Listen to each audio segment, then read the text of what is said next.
Hello student, a great welcome on my YouTube channel books are only for readers. आपको पता है हमारा चल रहा है हड़प्पा सभ्यता। हड़प्पा सभ्यता में आज ये हमारी 5वीं क्लास है और 5वीं क्लास के बाद सिर्फ हमारी 2 क्लासेस हो रहेंगी, जिसमें हम पढ़े परिपक्व हड़प्पा सभ्यता। अब तक हमने प्राक हड़प्पा सभ्यता पढ़ लिया था, परिपक्व हड़प्पा सभ्यता पढ़ रहे हैं अब हम। और इसके बाद का एक और पार्ट है, उसमें थोड़ा बहुत होगा।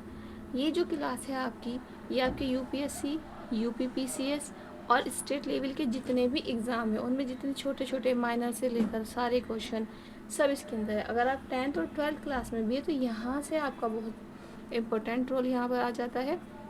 आप 10th में है, 12th में है, 11th में, अगर आपको अपनी हिस्ट्री बेसिक्स अच्छी करनी है और बहुत एडवांस लेवल के लिए जानी है तो आप यहाँ से पढ़ें। चैनल पर नए हैं तो वीडियोस को लाइक करें और चैनल को सब्सक्राइब कर ऐसे informative videos time to time पाते रहें। ठीक है, देखिए अभी हम पढ़े परिपक्व हड़प्पा सभ्यता। तो परिपक्व हड़प्पा सभ्यता में हड़प्पा को पढ़ते हैं। तो हड़प्पा कहाँ पर है? तो ये पाकिस्तान में कहाँ पर? पंजाब प्रांत के कौन से ज़िले में? जो पुराना मोंटगोमरी था और नया कौन सा है? शाहीवाल। कौन सी नदी में है? रावी नदी के किनारे बाएं तट पर। ठीक है, और सर्वप्रथम इसकी खोज किसने की थी? जनवरी में इसकी जानकारी दी थी 1826 ईस्वी में चार्ल्स मेसन ने दी थी। इतना समझ में कि देखो हड़प्पा है पाकिस्तान के पंजाब प्रांत के पुराने मोंटगोमरी जिले में है और जिसको आज वर्तमान में शाहीवाल कहा जाता है। रावी नदी पर तो है लेकिन रावी नदी के बाएं तट पर है। इसकी सबसे पहले जानकारी किसने दी थी? 1826 में चार्ल्स मेसन ने दी थी। ये पॉइंट आपको इसमें याद रखने। ठीक है, अब देखो 1921 में दयाराम साहनी ने इसका सर्वेक्षण किया और बाद में इस स्थान पर उत्खनन भी किया। ठीक है, पहले हड़प्पा भारत में था, विभाजन के बाद ये सारी चीज चली गई। चलिए आगे बढ़ते हैं। अब देखते हैं 1926 में, नोट करके लिखना, 1926 में मधो स्वरूप वत्स और 1946 ईस्वी में मार्टिमर व्हीलर ने हड़प्पा का व्यापक स्तर पर उत्खनन किया। शुरुआत तो किसने की थी? 1921 में दयाराम साहनी ने, लेकिन व्यापक स्तर पर उत्खनन किसने किया था? मार्टिमर व्हीलर ने और मधो स्वरूप वत्स ने। मार्टिमर व्हीलर ने कब की थी? 1946 में और मधो स्वरूप वत्स ने 1926 में। अब देखिए हड़प्पा को तोरण द्वार का नगर, याद रखना, हड़प्पा को तोरण द्वार का नगर एवं अर्ध औद्योगिक नगर भी कहा जाता है। क्या कहा जाता है? हड़प्पा को तोरण द्वार का नगर और अर्ध औद्योगिक नगर भी कहा जाता है। अब देखो उसको टीला भी कहा जाता है, मृतकों का टीला भी कहा जाता है इसको, हड़प्पा को। तो इसका एक पश्चिमी टीला है, एक पूर्वी टीला है। जो पश्चिमी टीला है उसको दुर्ग कहा जाता है और जो पूर्वी टीला है उसको नगर कहा जाता है। समझ में आ गए? 2 टीले, पश्चिमी और पूर्वी। पश्चिमी टीले को दुर्ग कहा जाता है और पूर्वी टीले को नगर कहा जाता है। चलिए नेक्स्ट देखते हैं हम।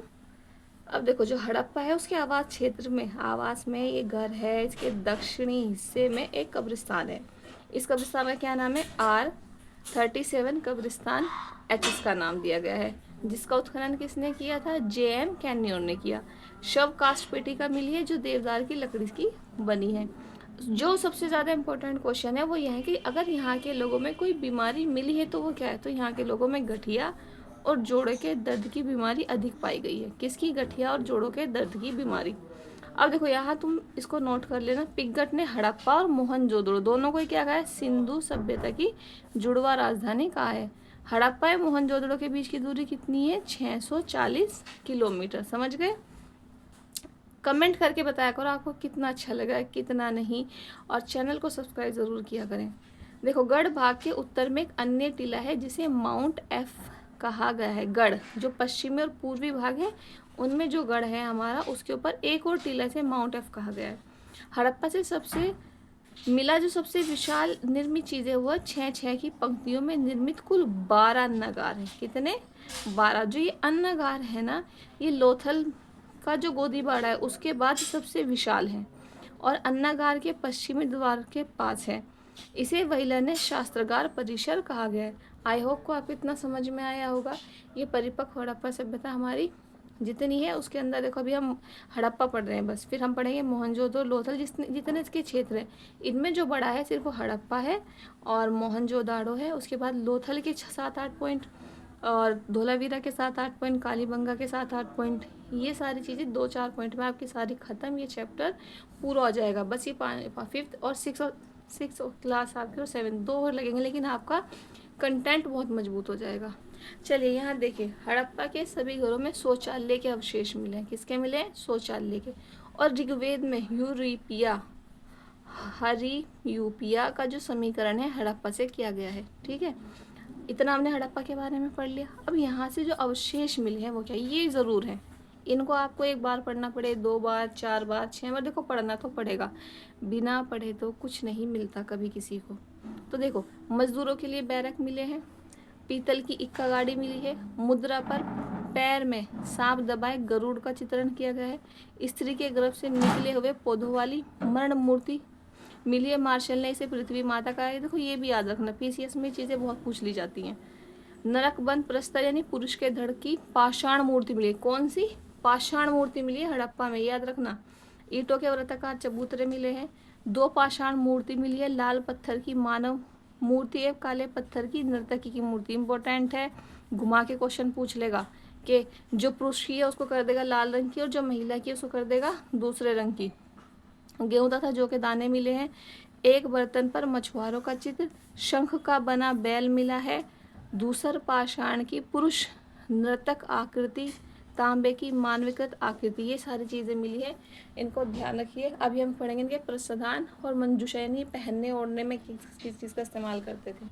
चलिए देखो, इनके प्रसाधन और मंजूषा देखेंगे हम, ये क्या क्या पहनते थे ओढ़ते थे। देखो, कांसे का दर्पण मिला है यहाँ, मनुष्य के शव के साथ बकरे का अस्थिपंजर यहाँ मिला है, पशुओं की हड्डी का ढेर मिला है, हड़प्पा से HR समाधि मिली है, 16 ताम्र भट्टियाँ मिली हैं, 6 लड़ियों के सोने का हार मिला है, तांबे की मोहर मिली है, 5 तांबे के कटार मिले हैं, हिरण पर आक्रमण करते हुए कुत्ते की पीतल की मूर्ति मिली है, तांबे का पैमाना मिला है, गधे कछुए की हड्डियाँ मिली हैं, अन्न कूटने के चबूतरे मिले हैं, मोहर पर गरुड़ का अंकन किया गया है, मोहर पर समारोह का दृश्य किया गया है, हड़प्पा से कब्रिस्तान संस्कृति के साक्ष्य मिले। तो ये ज़रूर रखना, हड़प्पा से कब्रिस्तान संस्कृति के साक्ष्य मिले।